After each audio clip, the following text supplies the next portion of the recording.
Selamat pagi semuanya. Untuk mengawali firman Tuhan pagi hari ini, Multimedia akan menayangkan satu gambar yang kemungkinan besar Anda tidak mengenal siapakah orang ini. Tetapi ada satu cerita yang menarik tentang orang ini. Kita tunggu Multimedia bisa menyiapkan. Siapa yang tahu orang ini? Kemungkinan besar, saya lagi, jarang orang yang tahu. Namanya adalah Erik Weihenmayer. Erik Weihenmayer adalah orang dari Amerika dan dia adalah salah seorang yang berhasil menaklukkan puncak Everest. Gunung Everest adalah salah satu gunung atau salah satu puncak yang sangat sulit untuk ditaklukkan.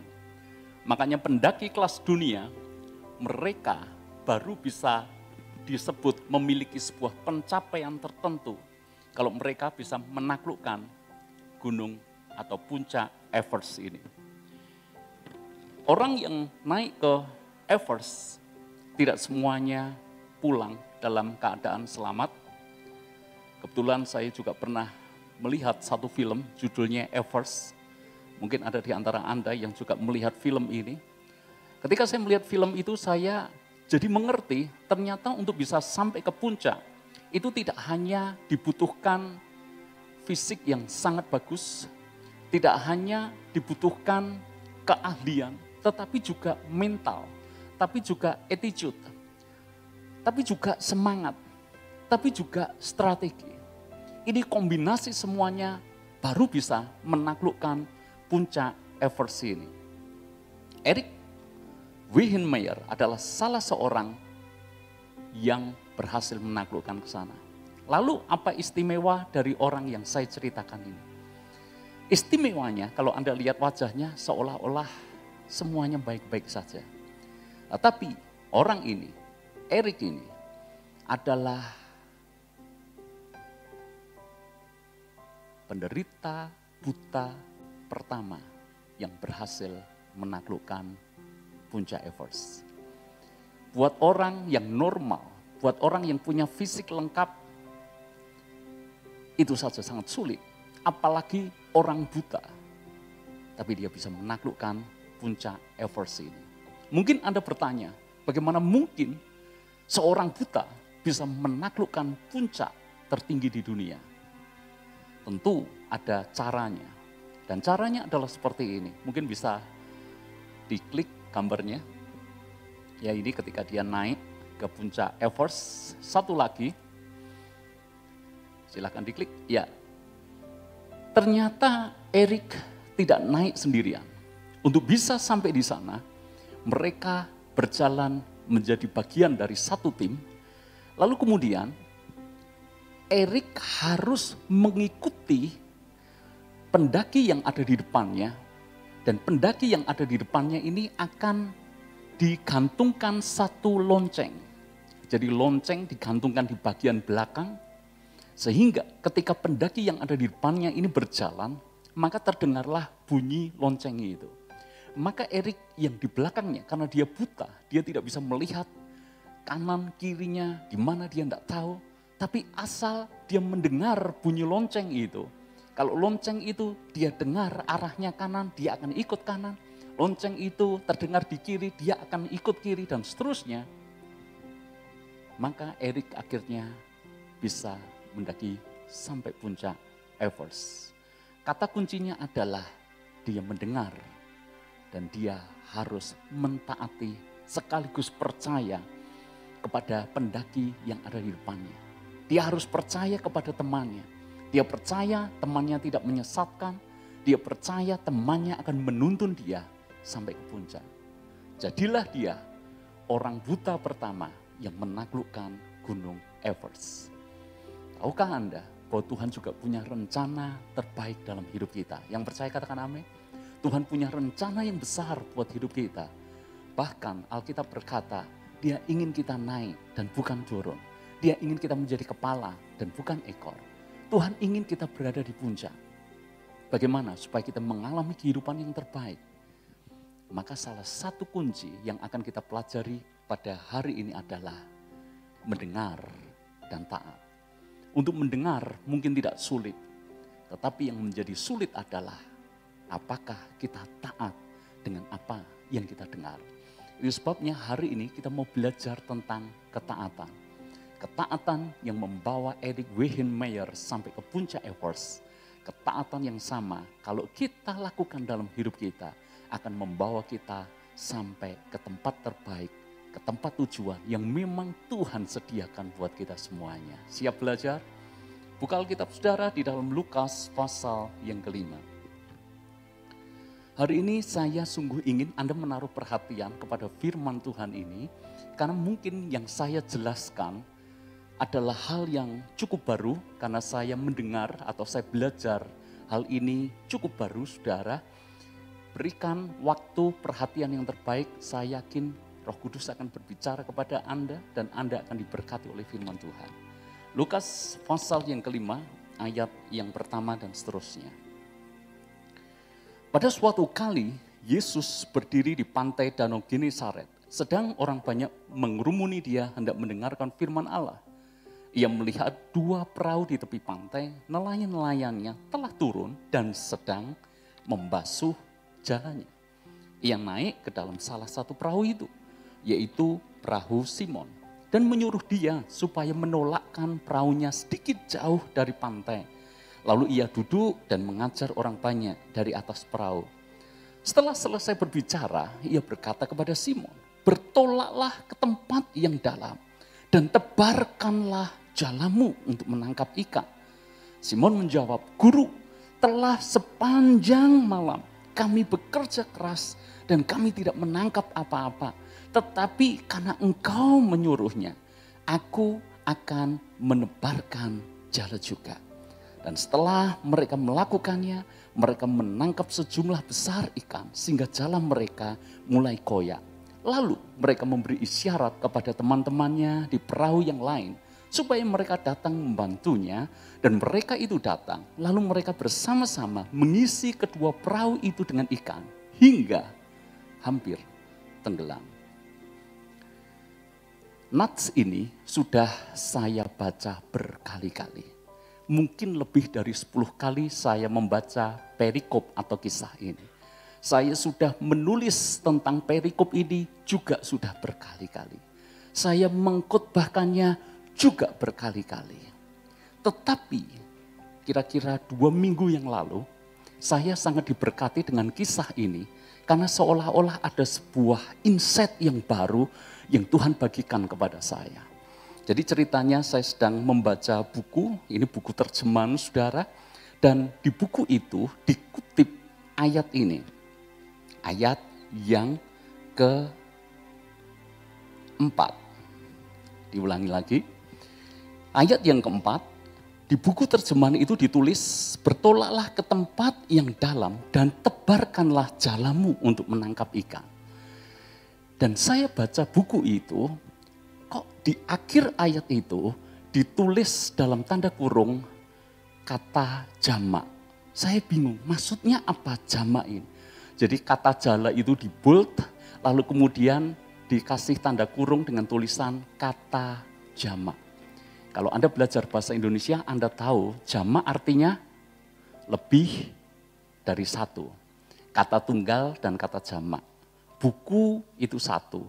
Tapi kalau buku-buku itu berarti jamak, lebih dari satu. Ketika saya membaca buku terjemahan itu kok ditulis kata jamak, saya coba telusuri di versi Alkitab King James. Mungkin bisa diklik sambil disiapkan, ini menarik sekali. Jadi gini saudara, Alkitab kita itu banyak terdiri daripada bahasa. Bahasa aslinya itu bahasa Ibrani dan bahasa Yunani, lalu kemudian diterjemahkan di banyak bahasa. Ada bahasa Indonesia, terjemahan lama, terjemahan baru, yang kita pakai sekarang terjemahan baru. Ada juga Alkitab bahasa Indonesia sehari-hari, Alkitab bahasa Jawa, bahasa Bugis, bahasa Batak, macam-macam. Di dunia ini ada ribuan jenis terjemahan Alkitab.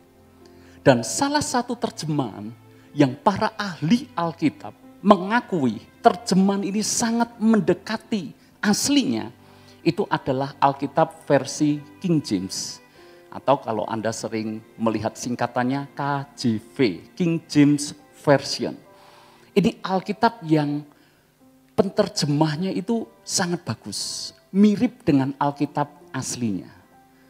Dan sekarang kita coba lihat, kita baca di terjemahan King James yang mirip dengan terjemahan aslinya. Ternyata itu beda dengan terjemahan bahasa Indonesia. Yuk kita baca. Aduh, tulisannya sangat kecil, saya harus menengok. No, when he had left speaking, he said unto Simon, launch out into the deep and let down your nets for a draught. Perhatikan kata nets, jala, pakai huruf S. Ini terjemahan King James, pakai huruf S, berarti jamak. Berarti lebih dari satu. Oke? Tapi kalau terjemahan Alkitab kita, tadi Yesus berkata apa? Tebarkan jalamu. Pengertiannya adalah Yesus berkata kepada Simon, Simon, tebarkan jalamu. Maka Simon menebarkan jalannya. Padahal perintah Yesus, kalau menurut Alkitab versi ini, tebarkan jalamu. Berarti yang harus ditebarkan oleh Petrus mestinya jalannya berapa? Lebih dari satu. So, sampai di sini Anda bisa menangkap, Yesus sudah kasih perintah kepada Petrus. Petrus, bertolaklah ke tempat yang lebih dalam, tebarkanlah jalamu. Tebarkanlah, kalau dia bawa 2, tebarkan 2. Kalau dia bawa 3, tebarkan 3. Artinya itu. Sekarang kalau kita baca di Alkitab versi Indonesia, di ayat yang kelima, saya bacakan aja. Guru, telah sepanjang malam kami bekerja keras, kami tidak menangkap apa-apa, tapi karena engkau menyuruhnya, aku menebarkan jala juga, tunggal. Lalu sekarang kalau kita kembali ke versi King James, kira-kira tunggal atau jamak? Oke. And Simon answering said unto him, Master, we have toiled all the night and have taken nothing. Nevertheless, at thy word I will let down the net. Jamak atau tunggal? Tunggal. Berarti apa? Yesus menyuruh Petrus, tebarkan jala-jalamu. Dan Petrus berkata, karena engkau menyuruhnya, aku akan menebarkan jala juga. Tetapi yang ditebarkan cuma satu. Stop di sini, apakah Anda bisa menangkap ceritanya? Berarti Yesus kasih perintah, Petrus taat. Tapi masalahnya, ketaatannya tidak mutlak. Dia taat, tapi enggak total. Ini menarik. Kenapa Petrus jelas-jelas disuruh tebarkan jala-jalamu. Dia menebarkan cuma satu jala saja. Ada beberapa alternatif kemungkinan menurut saya.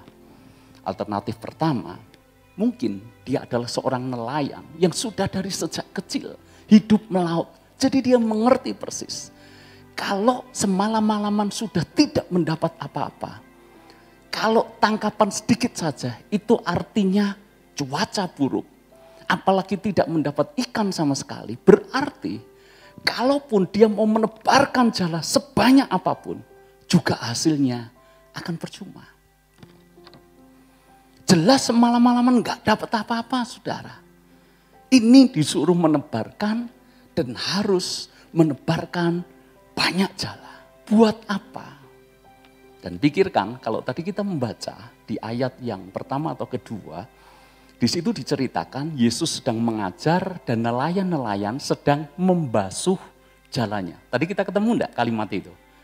Jadi rupanya begini, orang yang mencari ikan dengan jala, menangkap ikan dengan jala, setiap kali dia pulang dari melaut, maka hasil tangkapannya dia akan bawa. Dan jangan lupa, masih ada satu PR yang harus dia kerjakan. PR-nya apa?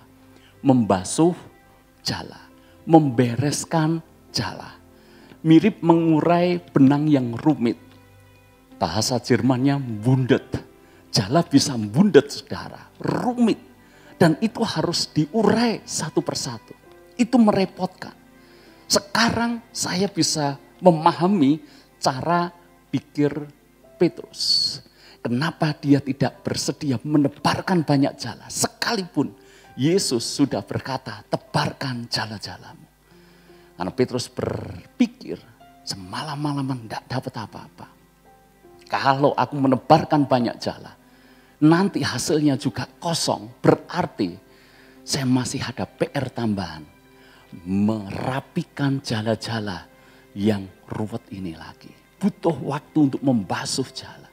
Mungkin Petrus berpikir, kalau saya harus membasuh satu jala, enggak apa-apa. Tapi kalau saya harus membereskan banyak jala, itu merepotkan. Belum tentu dapat. Buat apa? Tidak taat karena dia tidak percaya. Tidak taat karena tidak mau repot. Kalau ada jaminan, saya yakin Petrus akan tebarkan jalannya. Kalau dia tahu setelahnya pasti mendapat tangkapan ikan, saya yakin Petrus tidak hanya menebarkan semua jala yang ada di perahunya, dia mungkin akan pinjam jala-jala teman-temannya, pinjam, lalu kemudian ketika Yesus berkata tebarkan jalamu, dia akan tebarkan semuanya. Karena ada jaminan, karena belum terjadi. Petrus tidak percaya. Mirip kayak seperti ini. Siapa yang suka mengisi kupon hadiah undian? Apakah ada?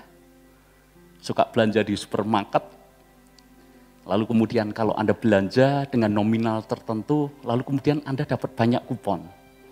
Isi nama, alamat, tanggal lahir, nomor telepon. Dan kalau Anda belanja banyak, Anda pulang dengan membawa kupon kosong banyak yang mana Anda harus isi. Lalu kemudian Anda masukkan ke situ. Siapa pernah? Yang pernah tolong angkat tangan. Dapat kuponnya dulu aja. Tolong angkat tangan. Yang pernah belanja di Luwes, halo? Asia baru. Anda pernah kan dapat kupon itu? Pertanyaan saya, siapa yang mengisi semuanya? Diisi bisa dapat hadiah loh. Kakak ipar saya itu dapat hadiah motor Mio, saudara. Hadiah pertama, lumayan. Ayo, siapa pernah ngisi? Ada satu, sedikit. Istri saya juga, kemarin saya bersih-bersih rumah, ada satu bendel kupon. Toko mana saya lupa, tapi kosong, tidak diisi rupanya. Kenapa tidak diisi? Kalau kira-kira ada jaminan mengisi dapat hadiah, diisi enggak? Diisi. Kenapa enggak diisi? Karena cara berpikirnya, saya capek-capek ngisi dan enggak dapat. Nangkep enggak maksud saya? Kenapa Petrus tidak mentaati perintah Tuhan? Padahal Yesus jelas berkata, tebarkan jala-jalamu. Dia tebarkan hanya satu jala saja. Karena dia tidak bersedia bayar harganya. Tidak mau taat. Dengan kata lain, tunjukkan dulu aku baru percaya dan melangkah. Tunjukkan dulu Tuhan memberkati, aku akan sungguh-sungguh. Tunjukkan dulu Tuhan menyembuhkan, aku akan sungguh-sungguh. Tunjukkan dulu Tuhan mempromosikan, aku akan sungguh-sungguh. Tunjukkan dulu apa yang aku rindukan dijawab oleh Tuhan. Aku akan setia, aku akan melayani, aku akan berikan semuanya untuk Tuhan. Tunjukkan dulu. Masalahnya, konsep firman Tuhan justru berbalik dari hal itu. Taat dulu, baru kita mengalami Tuhan. Percaya dulu, baru kita mengalami kemuliaan Tuhan. Karena Yesus berkata, berbahagialah kita yang tidak melihat, namun kita percaya. Jadi sekarang kita tahu alasannya kenapa Petrus tidak taat. Yuk sekarang kita lanjut bagian yang berikutnya. Bagian berikutnya dari perikop ini yang saya pelajari adalah seperti ini. Percayalah, Tuhan kita selalu memberikan yang terbaik buat kita. Yang percaya katakan amin. Dia kalau memberkati tidak pernah setengah-setengah. Dia kalau memberkati tidak pernah tanggung-tanggung. Ketika Tuhan memberkati Simon, itu bukan seperti karena Tuhan melihat Simon pulang dari semalam-malaman tidak mendapat tangkapan apa-apa. Lalu kemudian Tuhan berpikir, okelah, bertolaklah ke tempat yang lebih dalam, tebarkan jalamu di sana, kamu akan mendapat tangkapan ikan. Kalau dapat tangkapan 1, 2, 5, 10 lumayan. Falsafah Jawa bilang, tombo gelo. You know tombo gelo? Daripada tidak dapat sama sekali, mendingan dapat tangkapan. 5 ikan bolehlah daripada 0. 10 tangkapan atau 10 ikan bolehlah daripada tidak sama sekali. Tapi yang Yesus berikan adalah bukan hanya 1, bukan hanya 5, bukan hanya 10, bukan hanya 50. Tapi Alkitab menulis seperti ini. Jalan mereka sampai goyah. Artinya tangkapan yang mereka dapatkan itu sangat-sangat banyak. Dari semalam-malaman hasilnya 0. Mereka mendapat tangkapan, ini tangkapan terbesar. Tangkapan yang belum pernah Petrus dapatkan sepanjang dia menjadi seorang nelayan. Jumlahnya sedemikian banyaknya, sampai Petrus harus panggil temannya yang lain. Kalau Anda tadi baca dengan teliti, panggil temannya. Dan supaya jala yang penuh dengan ikan itu bisa dibagi dengan perahu yang lain. Dan Alkitab tadi menulis apa? Di ayat yang terakhir kita baca. Dan perahu itu hampir tenggelam. Anda pernah lihat enggak? Nelayan hampir tenggelam gara-gara mendapat ikan yang banyak. Mungkin Anda tidak pernah melihatnya. Tapi kisah ini real terjadi. Yesus memberkati Petrus bukan dengan berkat hiburan, hadiah hiburan. Tapi hadiahnya utama. Bukan sekedar tombol gelo, tapi benar-benar berkat yang terbaik yang Tuhan berikan. Kita harus percaya itu karakteristik Bapa kita. Bapa kita selalu memberikan yang terbaik. Anda yang jadi orang tua, ada yang jadi Bapa. Kalau Anda punya kesempatan untuk memberkati, memberikan kepada anak Anda, membuat Anda senang, anak Anda senang. Saya tanya kepada Anda ketika memberkati, memberi, itu sekedar basa-basi atau Anda berusaha yang terbaik untuk anak Anda? Saya yakin kalau Anda punya uang cukup, anak Anda mampu untuk sekolah tinggi, saya yakin Anda akan biayai anak Anda ke sekolah dalam jenjang yang paling tinggi, sekolah yang terbaik, apapun itu. Kalau Anda punya kesempatan untuk mengajak anak Anda misalnya bisa happy, bisa senang, Anda akan lakukan itu. Ini Bapak, ini orang tua selalu seperti itu. 2 bulan yang lalu anak saya ulang tahun, Anda tahu Brian ulang tahun. Dan kalau Brian ulang tahun, saya selalu tanya kepada dia, tahun ini kamu mau dikado apa? Dan rupanya memberi kado itu juga pergumulan, saudara. Siapa yang punya problem seperti kami? Saya tanya, kamu pengen apa? Masalahnya adalah, saya pernah cerita, dia ini anak yang jarang minta, saudara. Saya sampai bingung gitu. Saya suruh minta, tapi juga bingung dia mau minta apa. Masalahnya itu. Lalu kemudian lama-lama saya tanya lagi, kamu udah dapat pengen apa? Belum. Lama sekali. Menjelang 3 hari lalu kemudian dia ngomong, kamu pengen apa? Lalu dia ngomong, ini aja lah Pak, tolong belikan keyboard komputer. Saya, hah? Maksudnya apa? Gitu. Keyboard untuk game itu loh saudara. Dia kan gamers. Mintanya keyboard untuk games. Yang itulah anak-anak muda tahu, yang warnanya kelap-kelip itu loh. Yang cetik-cetik-cetik bunyi-bunyi gitu loh. saya agak heran gitu loh. Ini ulang tahun, biasanya kalau ulang tahun itu kan dimanfaatkan orang tuanya gitu. Minta yang heboh gitu. Nah, ini kok mintanya cuma keyboard, saudara. Ya udah, karena itu permintaan, ya saya belikan. Saya coba cari di toko khusus game.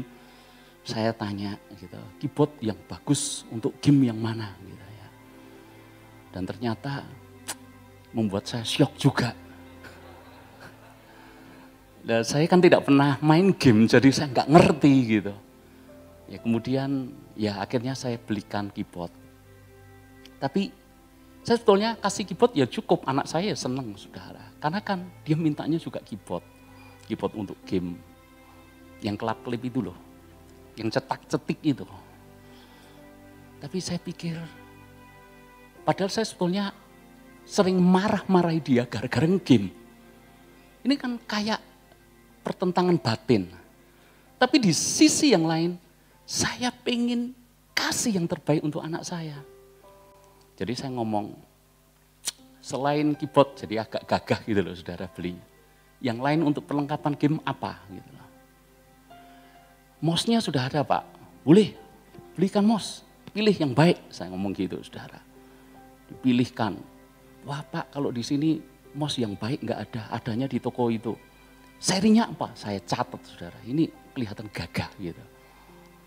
Perlu mousepad Pak gitu ya. Ya yang baik, yang terbaik. Ya ini Pak. Ya itu. Ya. Masalahnya saya lupa tanya harganya dulu saudara. Lah bayangan saya kan mousepad itu harga berapa toh? Itu yang lembaran itu loh saudara, tahu? Yang empuk-empuk lembaran itu loh. Setelah saya tahu harganya itu kayak saya jegrak gitu saudara. Ini nggak masuk akal gitu ya. Wah seandainya saya bisa bikin itu saya mesti kaya gitu ya. Itu HPP berapa itu kok bisa dijual gitu. Saya ketemu teman, saya diketawain gitu loh. Itu yang kamu belikan itu masih tanggung gitu. Ada yang harganya 1 juta hanya untuk 1 lembar itu loh. Saya belikan keyboard, saya belikan mousepad, saya belikan mouse, saya belikan ini apa? Headset, saya belikan yang kayak saya lihat di YouTube itu kok gamers itu ada kayak menaranya, headsetnya ditaruh gitu, yang kelap-kelip itu loh saudara. Saya belikan, mintanya keyboard saya belikan, kok ya banyak ya ternyata. Padahal saya marah-marah kalau dia nge-game, tapi saya belikan juga. Kenapa? Saya baru mikir, mungkin hati Bapak memang seperti itu. Selalu pengennya yang terbaik untuk anaknya. Lah saya aja ini Bapak tidak sempurna loh. Apalagi Bapak kita di surgawi. Anda percaya? Bapakmu kalau selalu memberi itu lebih dari apa yang Anda minta. Dia memberi lebih dari apa yang Anda doakan. Percayalah. Cuma masalahnya kita ini curigaan sama Tuhan. Masalahnya kita ini tidak percaya. Masalahnya kita ini berpikir Tuhan itu senang kalau kita menderita. Tuhan itu susah kalau kita senang. Ketika kita mengalami banyak masalah, lalu kita berpikir, ya Tuhan senang ini mesti. Kalau Tuhan nggak senang, ngapain aku diizinkan dengan penderitaan ini? Please, itu cara pikir yang menyesatkan. Dia Bapamu yang baik. Dia tidak ingin Anda sedih. Dia selalu ingin Anda bersuka cita. Yesus sendiri berkata apa? Kamu belum minta sesuatu pun kepadaku. Mintalah kepadaku supaya sukacitamu penuh. Itu Bapa kita surgawi. Selalu rindu memberikan yang terbaik kepada anak-anaknya. Jangan berpikir Bapa kita pelit. Jangan pikir Bapa kita itu kalau kita minta berdoa itu mirip kita mengajukan proposal. Sulit sekali disetujui dan seterusnya. Enggak. Dia Bapa kita yang baik. Petrus jelas-jelas yang meragukan pun mendapat sejumlah besar tangkapan. Bagian terakhir, dan saya akan selesai di sini melalui kisah ini. Bagian terakhir yang saya ingin share adalah seperti ini. Tahukah Anda, kalau Tuhan kasih perintah, perintahnya selalu sempurna. Katakan sempurna. Bahkan ketika kita tidak ngerti, belajarlah percaya. Mestinya Petrus belajar percaya ketika Yesus berkata, tebarkanlah jala-jalamu. Mestinya semua jala yang ada di perahunya ditebarkan. Coba pikirkan gini, seandainya Petrus menebarkan semua jalanya, mungkin ceritanya bakal berbeda. Kalau cerita yang kita baca ini adalah jala itu mulai koyak. Seandainya Petrus taat, tebarkan semua jalanya, Petrus akan mendapat ikan dengan jumlah yang mungkin lebih banyak. Kalaupun jumlahnya sama, yang pasti jala Petrus tidak akan koyak. Artinya Petrus tidak perlu keluar uang untuk biaya perbaikan atas jalannya. Tuhan sudah merancangkan yang terbaik. Kalau dia kasih perintah sedetil apapun, percayalah. Kadang-kala sama Tuhan, kita mesti harus belajar seperti Erik Weihenmayer tadi. Tutup mata aja. Lalu Tuhan kasih perintah. Dan kita ngerti ini memang kehendak Tuhan untuk kita lakukan. Jalan dan melangkah saja. Saya pernah singgung, saya pernah khotbahkan mungkin beberapa tahun yang lalu. Saya ulangi lagi. Mungkin ada yang belum pernah mendengar akan hal ini.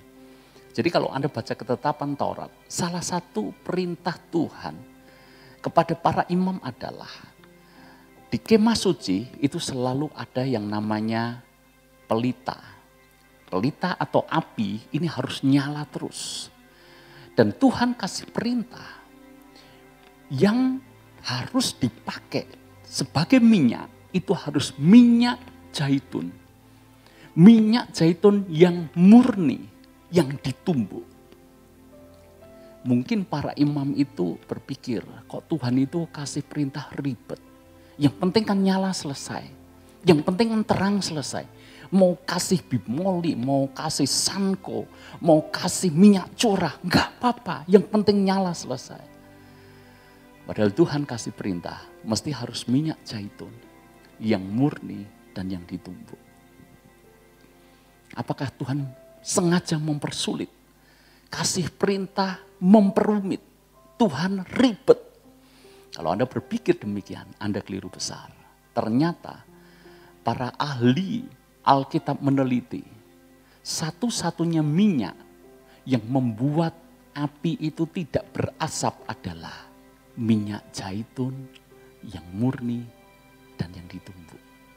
Dengan kata lain, ketika Tuhan kasih perintah kepada para imam, kalau kamu menyalakan pelita itu, minyaknya zaitun yang murni dan ditumbuk, maka asapnya tidak banyak.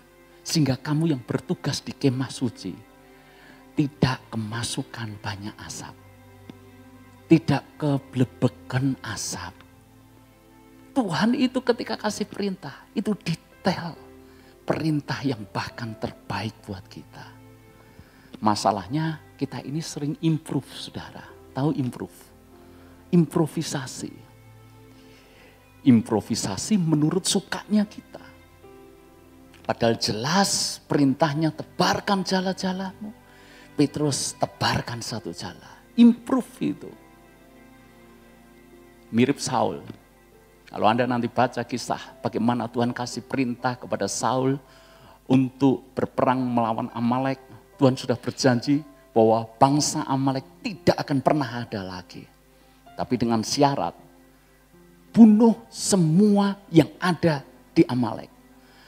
Hewannya, ternaknya, bunuh semuanya. Orang-orangnya, bunuh semuanya. Tapi yang dilakukan Saul apa? Ternaknya dibunuh, tapi yang kurus-kurus. Yang tambun, yang gemuk, kambing dombanya tidak dibunuh. Dijarah, dibawa pulang. Semua orang Amalek dibunuh kecuali satu. Siapa? Rajanya, Raja Agag. Tidak dibunuh, dibawa pulang. Kenapa Saul improve terhadap perintah Tuhan? Ujung-ujungnya kita tahu, dia main dengan pikirannya. Otak bisnisnya main daripada harus taat kepada firman Tuhan. Dia berpikir ini kambing domba tambun. Ini kalau diambil lemaknya, diambil dagingnya, harganya banyak, dapat keuntungan besar. Maka ketika ditegur oleh Nabi Samuel, Saul berkata dengan dalih, ini yang gemuk-gemuk akan kupersembahkan kepada Tuhan. Lalu ketika ditanya, kenapa Raja Agag engkau biarkan hidup? Alasannya macam-macam. Padahal kita tahu Saul punya misi politik. Misi politiknya apa? Anda kalau lihat film-film kolosal, raja yang pulang berperang sambil mengarak raja daripada musuh diarak keliling. Maka raja yang menang ini akan dieluk-elukkan. Saul berpikir ini kesempatan untuk membuat pencitraan hebat ketika dia mengalahkan Amalek. Padahal perintah Tuhan jelas, bunuh semuanya. Improvisasi dari Saul ini justru menjadi bumerang. Karena Samuel berkata kepada Saul, mulai sekarang Tuhan akan memindahkan kerajaanmu kepada orang lain. Hari ini saudara, Anda mesti percaya rancangannya sempurna. Dia Bapa yang baik. Yang perlu kita lakukan hanyalah sesederhana ini. Hidup dalam ketaatan. Jangan terlalu banyak improve. Ketika Tuhan berkata ampuni. Seringkali kita improve, Tuhan kalau aku ngampuni, nanti dia besar kepala. Tuhan mengajar kita mengalah. Kita improve, Tuhan kalau aku ngalah, aku akan diinjak-injak. Tuhan mengajar kita berkati. Kita berkata, kalau aku memberi kepada orang itu, nanti orang itu tambah malas. Alasannya banyak. Padahal kita tahu semuanya hanya karena kita tidak mau taat. Tapi hari ini, sebagaimana Petrus mengalami berkat yang harusnya dapat yang terbaik. Hanya gara-gara dia tidak taat secara total. Pengalaman yang sama janganlah terjadi dalam hidup kita. Mau taat saudara? Amin. Taat total, taat mutlak. Saya percaya rancangan Tuhan yang terbaik dinyatakan buat kita semuanya. Haleluya, haleluya, amin, amin.